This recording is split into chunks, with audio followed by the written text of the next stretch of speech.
اور اپنے آپ کو ان کے حوالے کر دیا تو پھر اسے دنیا کے تھپیڑوں سے موسموں سے ڈرنے کی ضرورت نہیں، جو ہوگا میرے مصطفیٰ سنبھالیں گے۔ بے شک سبحان اللہ۔ تمہارے ساتھ نبی پاک صلی اللہ تعالیٰ علیہ وسلم کی ذات ہے تو پھر کسی بات کا خوف نہیں۔ میں آج لمبی تقریر کرنے کا اہل نہیں ہوں آج آپ کے سامنے، لیکن ابھی بغداد شریف کی زیارت سے لوٹا تو وہاں پر پڑوس ملک کے اور آس پاس کے کئی علماء آئے ہوئے تھے۔ بہت سارے علماء نے ملاقاتیں کی۔ ایک عالم دین نے مجھے پکڑ کر کے یہ پوچھا، کہا کہ ہم آپ کی تقریریں سنتے ہیں، آپ کے ملک میں تو نہیں رہتے، لیکن ہم یہ سوچتے ہیں کہ حالات آپ کے ہاں بڑے خراب ہیں، سوشل میڈیا اور دوسرے نیوز سے ہم سنتے آ رہے ہیں، اتنے خراب ہوتے چلے گئے کہ حکومتیں ظالم آپ کے ہاں بیٹھی ہیں، روز نت نئے اسلام کے خلاف حربے اپنائے جاتے ہیں، ایسے میں آپ آزاد طریقے سے بول کیسے رہے ہیں؟ واہ واہ واہ واہ واہ واہ۔ ہر جگہ آپ کی تقریریں کیسے ہو جاتی ہیں اور کیسے بولتے ہیں؟ میرے عزیزو، یہ میری تعریف کے لیے نہیں کہتا، انہوں نے میرا ہاتھ پکڑ کر کے یہ سوال کیا اور کہا ہم آزاد جگہ پر جہاں اسلام کے متعلق ہم کھل کے بول سکتے ہیں، وہاں اتنی بولنے کی ہمارے پاس طاقت نہیں، اور کفار و مشرکین کے نرغے میں آپ کیسے بول رہے ہیں؟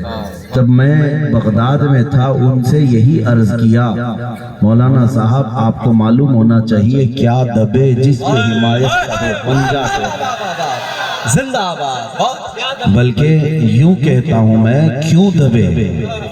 کیوں دبے جس پہ حمایت کا ہو پنجہ تیرا، شیر کو خطرے میں لاتا نہیں کتا تیرا۔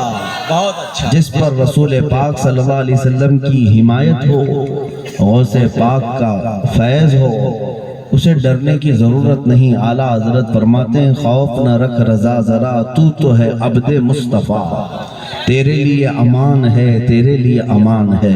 میں اس کو نوجوان ہی نہیں سمجھتا جو بزدل ہو، وہ نوجوان ہے ہی نہیں، بلکہ ہو سکتا ہے وہ عورتوں کی صحبت میں پلا ہو۔ نوجوان کسے کہتے ہیں؟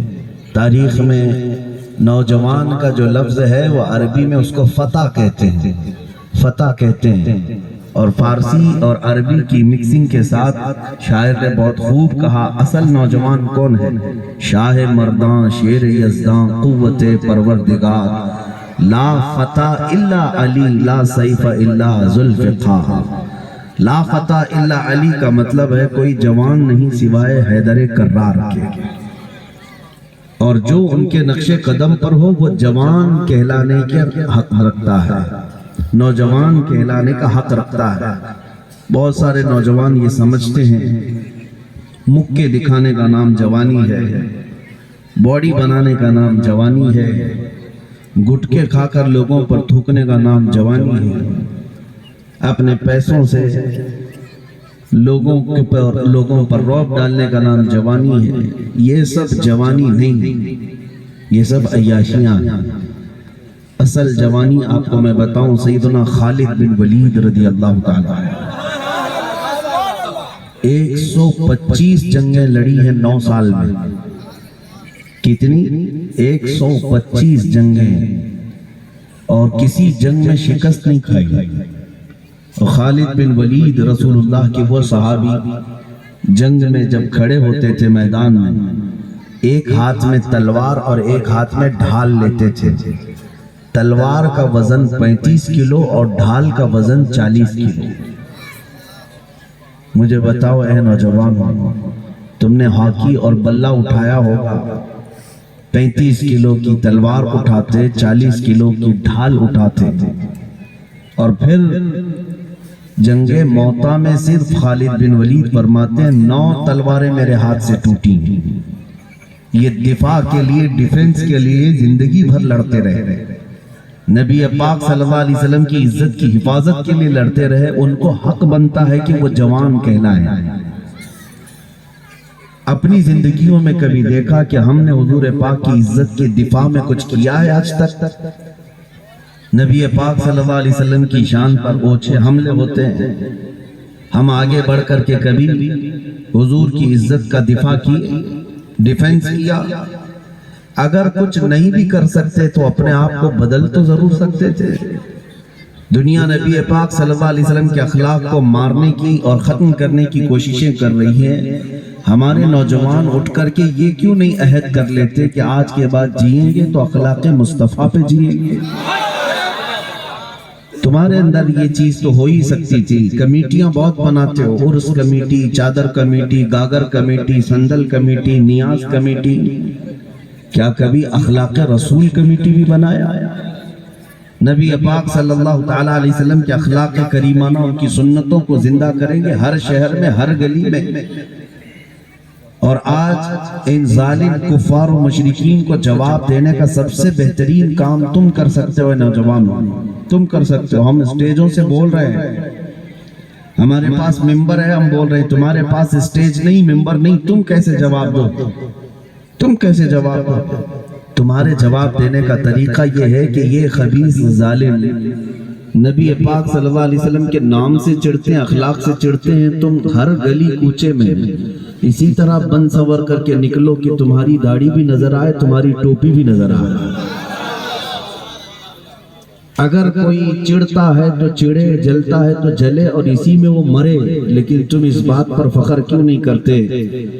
تمہیں شرم آتی ہے داڑھی رکھنے میں؟ حضور کی سنت ہے، نبی پاک صلی اللہ علیہ وسلم کے اخلاق ہے۔ شرم آتی ہے کہ داڑھی کیسے رکھوں، لوگ کیا بولیں گے، لوگ کیا بولیں گے؟ ارے ان کو ہم نے دیکھا ہے چوٹی رکھنے میں شرم نہیں آتی، تمہیں داڑھی رکھنے میں کیوں شرم آتی؟ لوگ بالیاں بھی پہن لیے، چوڑیاں بھی پہن لیے، نتھنیاں بھی پہن لیے نوجوان، اور داڑھی رکھنے میں شرم آ گئی۔ اگر نبی پاک صلی اللہ علیہ وسلم کا چہرہ کائنات کا سب سے حسین چہرہ ہے تو اس چہرے کی پیروی کرنا چاہیے یا ایرے غیرے کی پیروی کرنی چاہیے؟ جب آپ کو پتا ہے میرے نبی پاک صلی اللہ علیہ وسلم کا چہرہ سب سے حسین ہے تو اسی چہرے کے پیچھے چلنا چاہیے۔ اور ہم نے بزرگوں سے سنا ہے قبر میں جس وقت تم جاؤ گے فرشتے آئیں گے، اٹھائیں گے، اور حضور بھی تشریف لائیں گے، اور تمہیں فرشتے پوچھیں گے ان کے بارے میں کیا کہتا تھا؟ تم حضور کی طرف دیکھ کر کے کہنے جا رہے ہوگے کہ یہ میرے رسول ہیں۔ نبی پاک صلی اللہ علیہ وسلم اپنا چہرہ پھیر لیں گے۔ بزرگوں نے فرمایا، حضور پاک صلی اللہ علیہ وسلم فرمائیں گے خبردار میری طرف مت دیکھنا، اس لیے کہ دنیا میں تجھے میرا چہرہ پسند نہیں تھا، دنیا میں میرے چہرے کی طرح تو بنانا پسند نہیں رکھتا تھا، آج اس کو پکار جس کا چہرہ تجھے اچھا لگتا تھا۔ مجھے بتاؤ اے نوجوانوں، قبر میں اگر مصطفیٰ کریم صلی اللہ علیہ وسلم ہم سے منہ پھیر لیں تو کس کو دہائی کے لیے پکارو گے؟ کس کی فریاد؟ کون مدد کے لیے آئے گا؟ اسی لیے اعلیٰ حضرت نے فرمایا آج لے ان کی پناہ، آج مدد مانگ ان سے، کل نہ مانیں گے قیامت میں اگر مان گیا۔ زندگیاں بہت بیت گئی ہیں جوانوں، ان قریب موت کی دستک آنے والی ہے، ان قریب ہمارے گھروں پر ملک الموت کا نزول ہوگا، اور تمہیں پتہ بھی نہیں ہوگا کہ کبھی توبہ کی مہلت ملے گی بھی کہ نہیں ملے گی۔ اپنے رسول کو راضی کر کے جائیں گے یا نہیں جائیں گے؟ مجھے ایک بات یاد آتی ہے، میں ایک جلسے میں حاضر تھا، قیام گاہ پر بیٹھا تھا، ایک نوجوان ملنے کے لیے آیا، سارے ملنے آتے ہیں، وہ بند سنور کر کے آیا تھا، اچھی خوشبو لگایا تھا، سرما تھا، نئے کپڑے تھے، مصافحہ کیا۔ میں نے پوچھا کہ بیٹا کیا ہمیشہ اسی کپڑے پہن کے رہتے ہو؟ تو اس نے کہا نہیں حضرت، آج آپ سے ملنے کے لیے میں یہ سب پہن کر کے آیا، نہا دھو کر، سرما لگا کر، عطر لگا کر آیا آپ سے ملنے کے لیے۔ اس دن مجھے احساس ہوا، میں نے کہا میں تو ایک نکما آدمی ہوں، تمہارے دل میں محبت ہے اس لیے مجھ سے ملنے کے لیے تم اچھا لباس پہنے، سرما بھی لگا لیا، عطر بھی لگا لیا، کیا کبھی اس بات کا بھی احساس ہوتا ہے کہ قبر میں مصطفیٰ سے ملنے کے لیے جانا ہے، کچھ تیاری ہوئی اب تک؟ کیونکہ اس کا وقت نہیں دیا جائے گا۔ اگر اچانک موت آئی تو اسی حال میں تمہارا جنازہ لے جایا جائے گا، اور نبی پاک صلی اللہ تعالیٰ علیہ وسلم سے تمہاری ملاقات ہوگی تو کبھی سوچا کہ میرے پاس تیاری کیا ہے؟ اگر اچانک حضور سے ملاقات ہوئی چہرہ دکھا سکوں گا کہ نہیں؟ میں کس حالت سے آیا ہوں؟ اسی لیے میرے عزیزو ہر دن اس آس کے ساتھ جیو کہ اگر موت آئے گی تو حضور سے ملنا ہے، اور میں تیاری میں بیٹھا ہوں، میں تیاری میں ہوں۔ آپ کو پتہ ہے اللہ والے یہی سوچا کرتے تھے۔ آج حضرت محدث سورتی رحمت اللہ تعالی علیہ کا یوم وصال بھی ہے۔ محدث سورتی وسیع احمد محدث سورتی رحمت اللہ علیہ، ان کے متعلق پڑھا، زندگی بھر علم حدیث کا درس دیتے رہے۔ ان کی خواہش یہی تھی کہ جب دنیا سے جانے کا وقت آئے تو میں علم حدیث میں رہوں، حدیث پڑھاتا رہوں یا حدیث سنتا رہوں، اس حال میں حضور سے ملاقات کروں۔ پیلی بھیت شریف میں مزار ہے۔ تاریخ نگاروں نے لکھا جب آپ کی موت آئی، جب آپ کی وفات ہوئی تو لوگوں نے دیکھا حجرے میں حضرت وسیع احمد سورتی محدث سورتی رحمت اللہ تعالی علیہ لیٹے ہوئے تھے، اور ان کے سینے پر مشکات شریف رکھی ہوئی تھی۔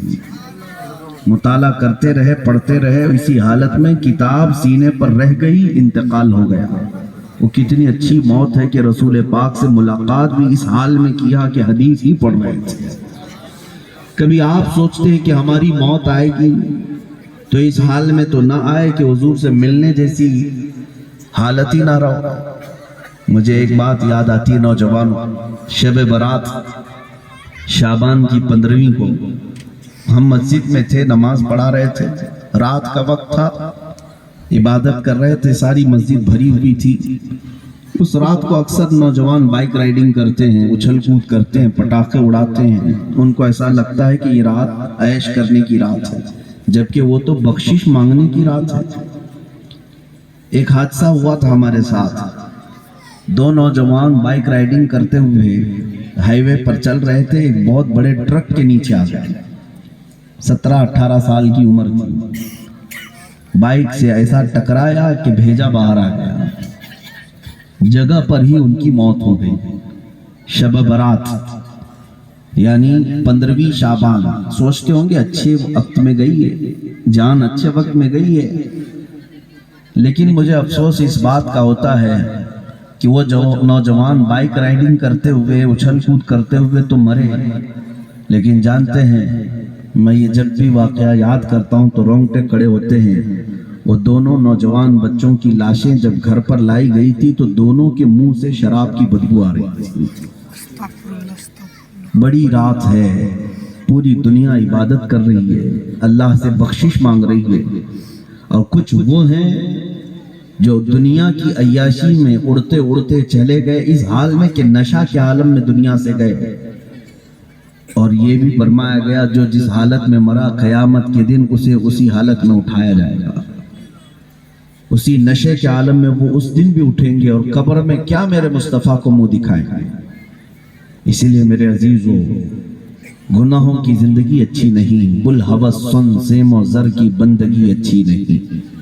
مرشد گرامی حضور تاج الشریعہ فرماتے ہیں بلحوث سن سیم و زر کی بندگی اچھی نہیں، ان کے در کی بھیک اچھی، سروری اچھی نہیں۔ آؤ مصطفیٰ کریم صلی اللہ تعالیٰ علیہ وسلم کے دربار میں وفاداری کرو۔ جن نوجوانوں نے اپنی جوانی میرے مصطفیٰ کے قدموں میں لگا دی، وہ آج تک مٹائے نہیں گئے، ہر ایک کے دل پر آج تک وہ راج کرتے ہیں۔ آپ نے حضرت سلطان سید سالار مسعود غازی رحمت اللہ علیہ کا نام سنا؟ بہرائچ شریف کے سید سالار مسعود غازی، ان کا مقام ہندوستان میں سلطان الاولیاء کا ہے۔